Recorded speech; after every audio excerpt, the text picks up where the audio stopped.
బా బాగుందిరా వంట అని అనిపించుకోవాలి. ఆ వంట బాగుందిరా అని అనిపించుకోవాలంటే ముందు నేను వంట చెయ్యాలి కదా. మరి వైరల్ వంటలాగా చేయబోతున్న వంట లసుని పాలక్ దాల్.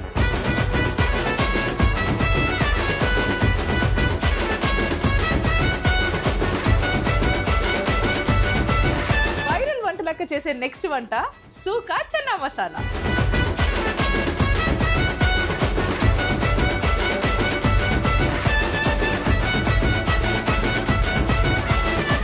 వంటలక్క సోమవారం నుంచి బుధవారం వరకు ఉదయం 11:45 తిరిగి రాత్రి 7 గంటలకు మీ ఈటీవీ అభిరుచి ఛానల్లో.